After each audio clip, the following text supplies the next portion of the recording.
Good morning, guys. 3 bold takes. So this is take 2 at doing this video.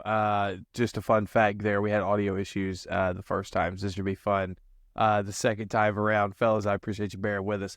But we are here for the AP preseason poll. On3 Sports came out with their graphic or article, what have you, predicting what they think the preseason AP poll will be when it comes out. And we have the list. It's on the screen for you, as you can see. And first thing that jumps out to me immediately is, you don't have to go very far down the list, is the fact that Notre Dame is ahead of is ahead of Ole Miss. After what happened last year between the two programs, Ole Miss, 10-win season again, had the number 1 transfer portal class, killed it in recruiting as well. It just doesn't make any sense why Notre Dame should be ranked ahead of Ole Miss in the preseason. I think that if you look at what will happen over the course of the year, I think this is a very good spot for Notre Dame to be at the end of the year, but should very much not be there preseason. I mean, it really boils down to Freddie. They want to lead. They don't want to say, like, there's 4 SEC teams in the preseason top 6. Like, just saying that out loud, like 2/3 of the top 6 teams in the country all come from one conference. They don't want to have to write that down, even if there's really no difference between 6 or 7. It's just, I guess, to avoid that semantics. And you could say, hey, look at the top 6 teams. Hey, one of them's not from the SEC and the Big Ten. Look at Notre Dame over there. For me, when I was looking at this list, the first thing I think of is, what's one of those teams outside the top 10 that you're just super, super hot on, that you think is going to make the biggest run this year? And, like, you could see them in the conference championship game on conference championship game weekend, and they're playing for a spot to get in one of those top 4 teams. And I'm going to go ahead and stick my flag in the ground. I've already been talking about it all summer. But right here is the official drop. The Miami Hurricanes will be in the college football playoff in 2024. I am riding that train. Like, you can win, you can judge it all you want. I rode the Texas train super hard in 2023, and I told you Florida was going to be trash. And I'm telling you right now in 2024 that the Miami Hurricanes will be in the college football playoff, and the Nebraska Cornhuskers are going to be sitting at home watching the Cure Bowl, wishing that they could have got 6 wins. I don't get the hype on Nebraska. Miami's where it's at in 2024. If you want to hype a team that has been missing out on being relevant since the 2001 national title game, it'd be the team that kicked Nebraska's ass, not Nebraska. And that's the Miami Hurricane. So give me Miami for a 2024 playoff run as a team outside of the top 10. And you're missing my Cornhuskers. You're missing my sweet, sweet savior of Dylan Raiola and Matt Rule over there in Nebraska. And honestly, I'll put them on this list. And you know what? I'll do you one better, and I'll take somebody off this list, because you're talking about people you love, Quinn. I'm going to talk about somebody I hate so much, and that's going to be USC Trojans. Put Nebraska there. Put anybody there. You could put JMU if you wanted to. I'd like James Madison after their season last year in this place over USC. USC has been living off their name since the early 2000s, after Matt Leinart, Red Bush, Lindell White, and whoever you want to name has been living off that and have been extremely irrelevant. They've been the Texas of the 2010s, to where they have not won anything, but they always find their way inside the top 25. Chase, it's the preseason poll. Chase, it doesn't matter. It matters to me, because why in the world does this USC Trojan brand always find itself inside the top 25, acting like they're going to be good? Because I remember the year, I think it was 2016, when Sam Darnold and the USC Trojans tried it out against Alabama. I said, man, this could be a great game. Was it a top 5 matchup? Is that what it was? I think it was top 15. Okay. Top 15. Something like that. It was a good matchup. I was like, oh my gosh, maybe I should be worried. Oh no, USC's ranked. And what was it, 52-3 after they came out of the round, trying to like barrel race like dogs or something like that? That was holding them back. You know how embarrassing that is? You've embarrassed the brand. Get away from my top 25. Preseason not. And get away from my top 50. I don't even like you guys. Lincoln Riley, you're underperforming. You're a trash head coach. And in the Big Ten now, you're done. Lincoln Riley, sayonara, brother. Learn Chinese because you're done after this season. I'll put it on you right now. When staking flags in Miami being inside the top 12, I'm staking my flag. Lincoln Riley will be out by the end of the season as a USC. Whoa, that's big. Hey, you know what would be Chase's worst nightmare, though? Is if USC comes out and beats LSU week 1. Because they're still going to end up losing like 3 or 4 games. But Chase is going to have to stare at them being like a top 15 team for like 6 weeks while they're playing Hawaii and Fresno State. And he's going to boil as he watches them give up like 35 points to Idaho. And it's to drive them up a wall. Now, you know who's the polar opposite of USC in this top 25, though? And it's like a team that is going to, I saw them and it made me smile because I know they're going to be ranked virtually exactly where they're ranked right now, and that's NC State. That is a team that perennially lives between 15 and 25. So I love, where are they at on this poll? Like 21. 21? Yeah, they're not going to move. They're going to be at like 20. They're going to bounce between 21 and 14, and they'll fall back to 25. They'll move to 19. At the end of the year, they're going to be playing in like the Cheez-It Bowl, and they're going to be like number 21 against like number 23, and they'll barely squeak out a 3-point win. And everyone's going to be like, man, look at NC State. Consistently gets 9 wins every year. Look at them go. Well, I was really surprised at two of them. I'll go with the lesser first. Arizona is still being in the top 25. I was going to say that. Yeah, I think that was a big one, and I'll let you hit on it more in a second, Freddie. But my biggest one is Michigan at 8. We kind of went through some schedules.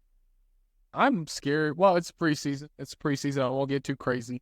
I'd have them in the back half of the top 25.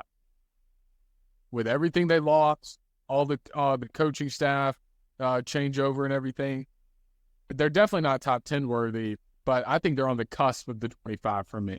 I'd say between 15 and 10. That's where they should have been ranked.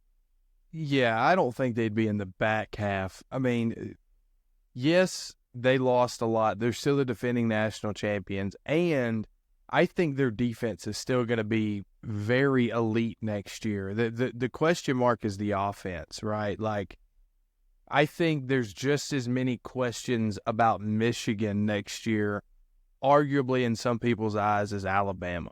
Right, like, yes, you have a returning product. However, you've got a brand new coaching staff. You got new playbooks. Like, you've got a lot of stuff. Whereas Michigan promoted from within, so theoretically, the first year or two is going to be the transitional period. They'll probably have the same style of play.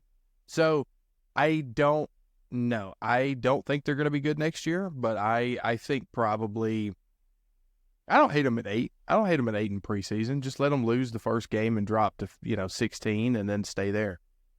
Hear me out. Who do y'all think's in the top 15 that's gonna be unranked at the end of the year? Florida State.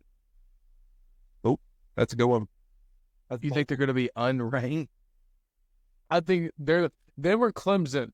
I think are the most likely, but it's kind of redundant going with ACC teams. I'm going Oklahoma. And I think it's just because they're going to have a late loss at the end of the year that may bump them out just because of how tough their schedule is compared to Texas. I'm also riding with a team from the SEC, but I'm going with Tennessee. I'm not buying the Tennessee hype at all in 2024. No, I think you've got a young. I think Nico is going to be a real talent, but I think his youth is going to cost him some big games early in the year. Now, they might be ranked. They might finish ranked in the back half of the top 25. But just to go ahead and point out that I'm not buying Tennessee this year, I'll say they're going to drop out. I am.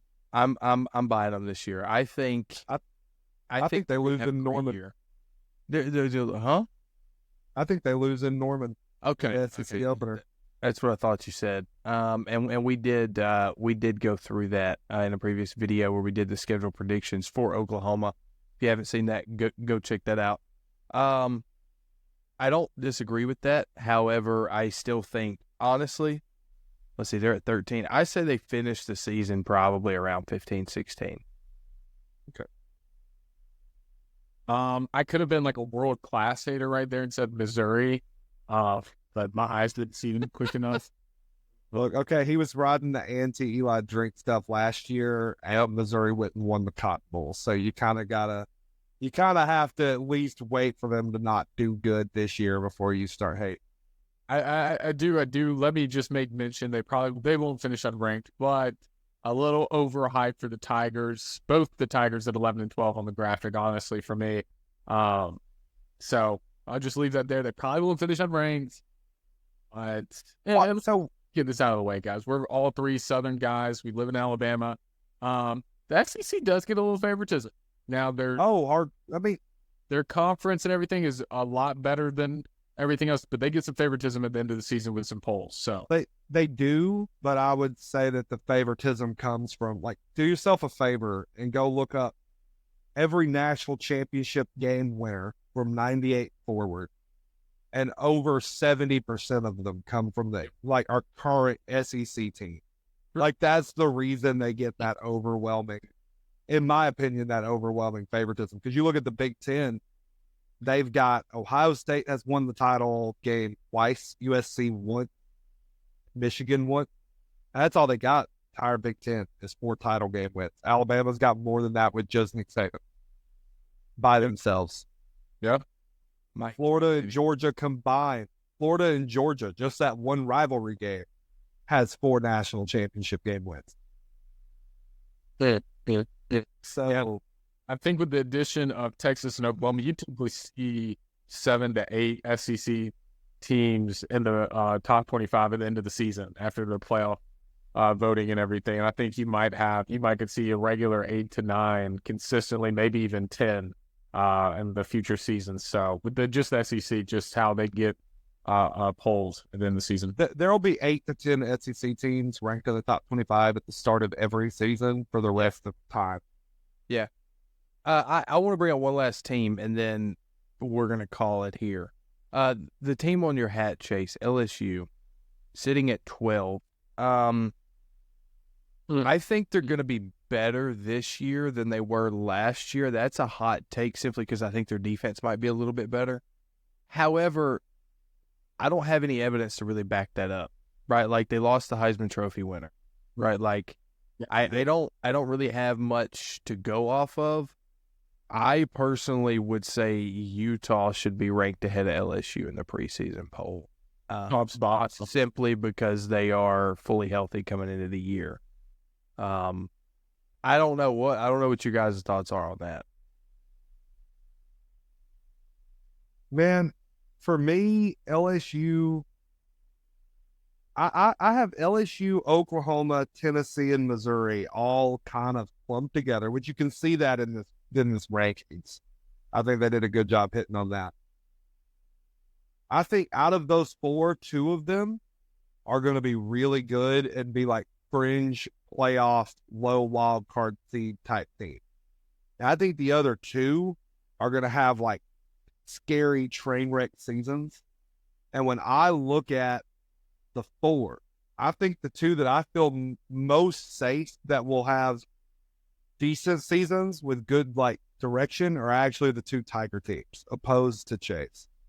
Because Oklahoma's coming into a new situation, and I don't. Nico's a young quarterback. Heupel, I've got to see Heupel have a really good year for more than just one season before I'm gonna believe that his style of like spread the field gimmick plays is gonna work consistently in a conference with the most coach depth of any conference in America.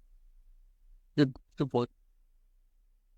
Good point. I'm not mad because Heupel did have a down year, but when I looked at that, it was more quarterback play than anything that let him down. And so, yeah, insert a new elite guy. It's kind of like Dabo going from Deshaun to Kelly Bryant and then to Trevor. Back to Trevor Lawrence. So, maybe there's a shot here. I'm kind of big on Nico, but I'll give you that to be wary before the start for sure.